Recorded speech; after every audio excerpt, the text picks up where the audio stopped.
trabalho que eu chamo a atenção de vocês, só para comentar o texto da disposição, o autor chama a atenção para a questão das relações em que os professores terminam sendo autoritários, né, ameaçando os estudantes nas práticas, inclusive utilizando o artifício de prova, de exercício e assim por diante, para usar todos os tempos necessários dos estudantes para contar com a atenção dos alunos em sala de aula. Né? Então, dá alguns exemplos sobre essas questões, né? Que depois o autor chama a atenção e parece colocar toda a responsabilidade no colo do professor.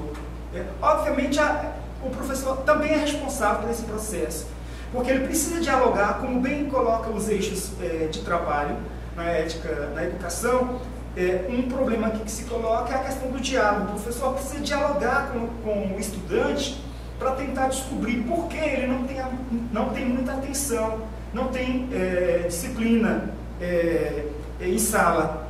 Né? Mas ele também pode dialogar e descobrir que o problema não é dele, professor. O problema também está localizado lá na casa, na destruição dos laços familiares, dos laços sociais. Então, o professor, ele não está competente para a solução de todos esses problemas que se coloca na prática docente.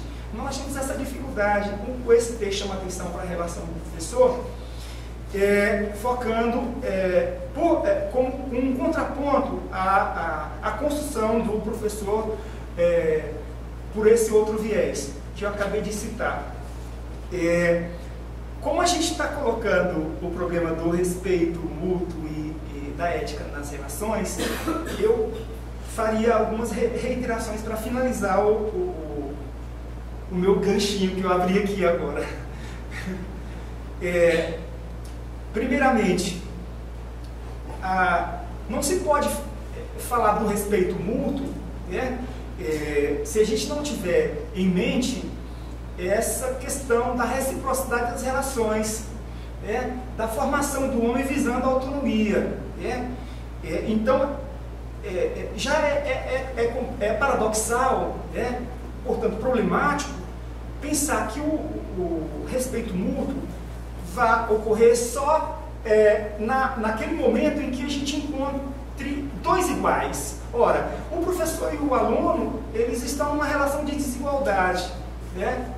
Assim como o pai e o filho estão numa relação de desigualdade, como, por exemplo, o patrão e o empregado estão numa relação de desigualdade. O professor e o aluno estão numa relação de desigualdade. Mas nós somos chamados à questão do respeito mútuo. Então, como é que nós vamos trabalhar essa questão do respeito mútuo? Existem questões que podem ser colocadas pelo campo do próprio conceito de justiça. No ambiente particular, no ambiente geral, no ambiente universal. Existem problemas que saem do conceito de justiça que facilitam a compreensão do que significa dizer respeito mútuo. Esses temas, portanto, eles aparecem entrelaçados. Tem um outro mapa conceitual, só para chamar a atenção de vocês, sobre a tipologia das ideias de justiça, os princípios de justiça. Nós temos três ideias de justiça: a particularizada, uma mais geral e a universal. Eu fiz uma classificação e chamo a atenção de vocês para essa dificuldade. Não que vocês devam explorar isso de uma forma profunda, mas só para vocês terem uma atenção, que significa dizer colocar um conceito de justiça no ambiente privado. No ambiente privado, geralmente vem a ideia da equalização de desigualdade social, com patrocínio de reforma e regularização de propriedades em base da legalidade, ou seja, resolver problemas de dificuldades específicas. Vem também essa questão de administração de quadros sociais contextualizados, distributivamente, objetivando a garantia de razoabilidade e o devido a cada um. Então, no ambiente da justiça, nós temos duas ideias que são particulares. Por exemplo, a ideia 4 a cada um de acordo com as suas necessidades. É uma ideia bem particular de justiça. Numa sala de aula, por exemplo, vou pegar essa questão, eu gosto de fazer a amarração. Esses conceitos, eles não são separados, eles precisam ser pensados de uma forma complexa, conjuntamente.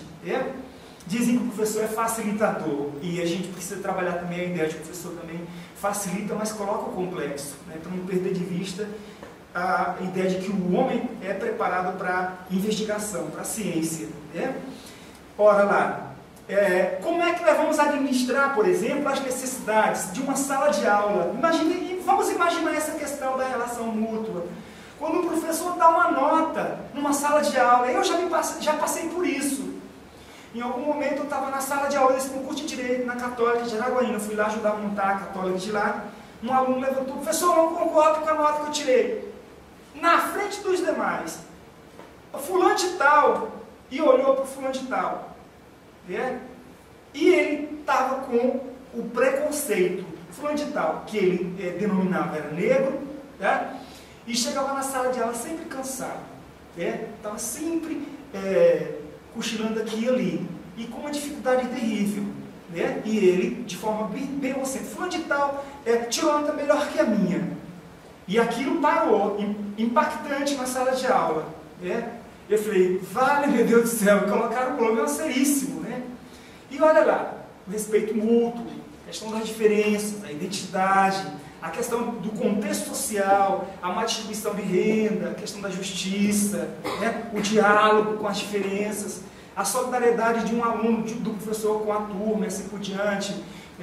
Na hora eu questionei, falei, fulano de tal se desenvolve, fulano de tal desenvolveu a sua prova, eu li a prova de todos. Olha a resposta que eu formulei. Naquele momento lá, rápido, bem objetiva, mas aquilo me deixou numa atitude muito reflexiva. Eu li a prova de todos e eu considerei, dentro daquele esforço de cada um, o que eu pude considerar. Então, portanto, esse questionamento seu não é razoável. Olha o problema sério que eu evitei ao colocar que o questionamento dele não estava sendo razoável naquele momento. E olha o que estava por trás: o preconceito.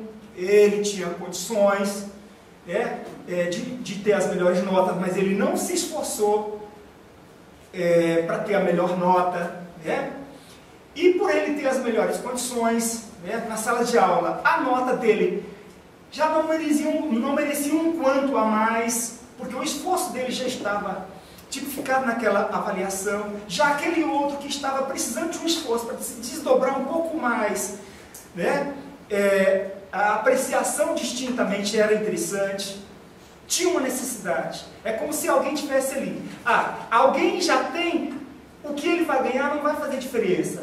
Aquele que não vai fazer, não faz por onde, se ganhar alguma coisa a mais, também não vai perceber o ganho. Mas aquele que quer ir adiante, e está lutando, e não tem aquele atrativo, um esforço a mais, um incentivo a mais, uma ajuda, uma busca, não que o professor queira ser bonzinho ou digamos assim, ser injusto. Aqui no caso, o professor está tentando corrigir uma distorção social em sala de aula, detectado um problema sério.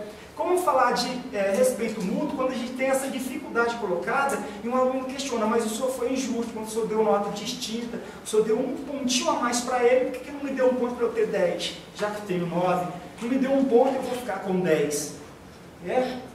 E o pontinho para ele lá fazia diferença para ele continuar o estudo dele. Então, um problema muito sério. Que na prova do estudante, depois que o professor faz a anotação e diz, olha, a nota é um incentivo, você tem condições, você vai se desenvolver mais, vai buscar um texto tal, vai na biblioteca, eu estou tal hora lá para te ajudar e tal.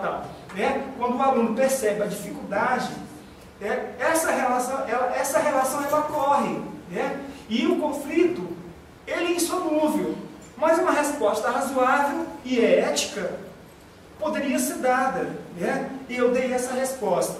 Eu coloquei esse problema: administrar de acordo com as necessidades significa dizer que eu tenho que estar, como professor, atento a essas questões, porque a necessidade de um estudante não é a mesma do outro, e assim por diante, de uma sala não é a mesma da outra, os níveis, as séries e assim por diante.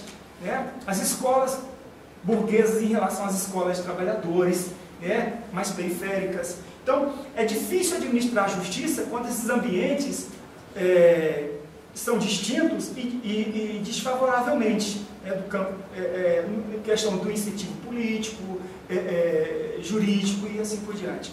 Então, essa é uma questão que nós podemos colocar o tema do respeito mútuo e a ética nas relações.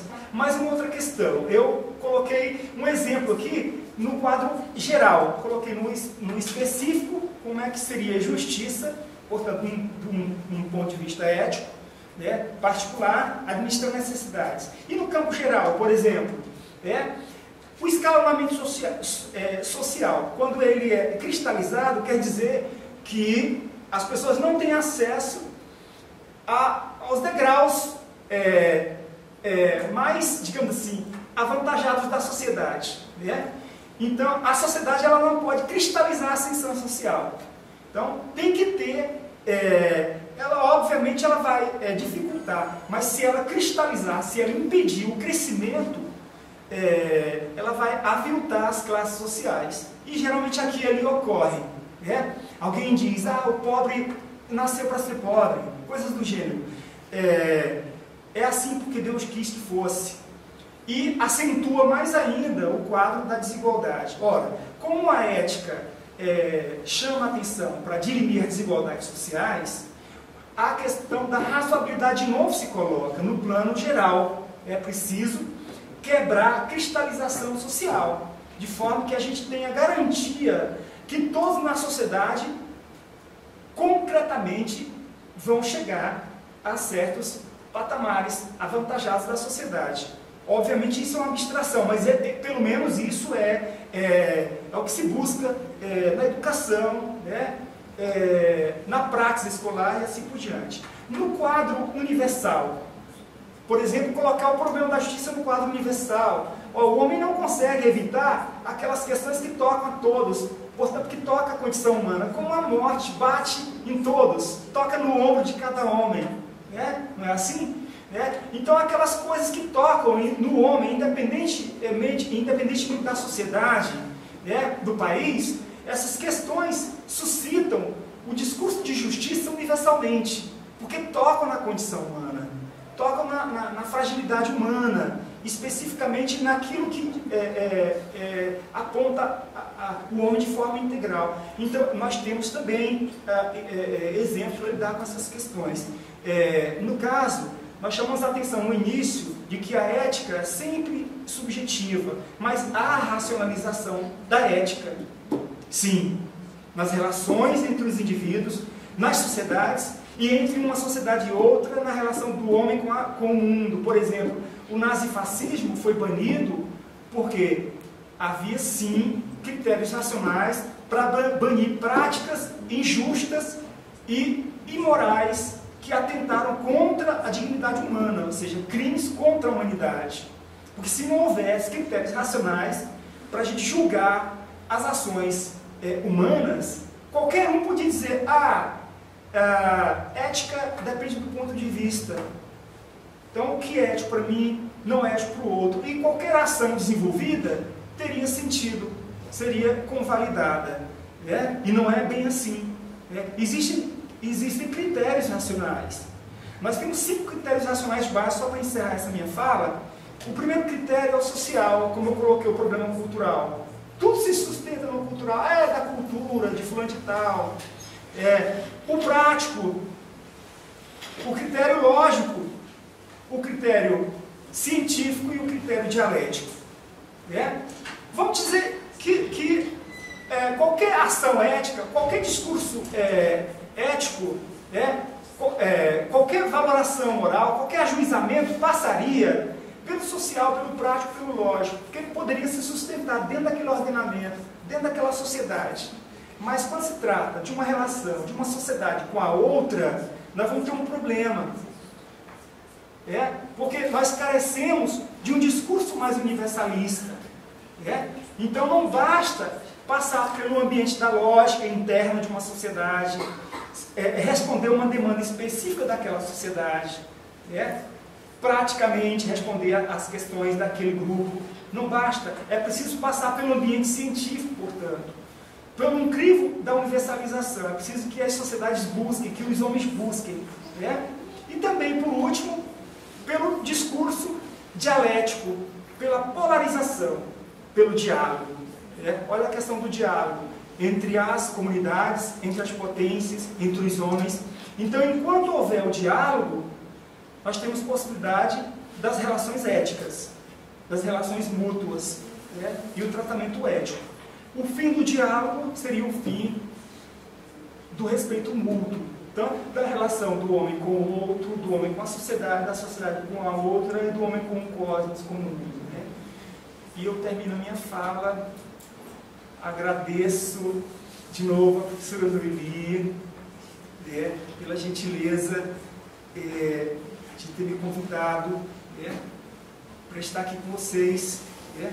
Ela já me alertou que eu vou receber perguntas e eu vou responder a todos que tenham ficado com dificuldades. Eu tenho certeza que muitas dificuldades eu deixei, eu levantei aqui e ali de propósito, outras não foram porque eu quisesse, né? Mas eu me proponho a esclarecer mais ainda. A professora Leda, coordenadora dos cursos de licenciatura em artes visuais, por organizar essa equipe bondosa, competente, aos colegas da equipe técnica e a todos os estudantes que estão aqui no auditório, os meus colegas também, professores, e todos os outros que estão nos outros polos e várias cidades. Muito obrigado.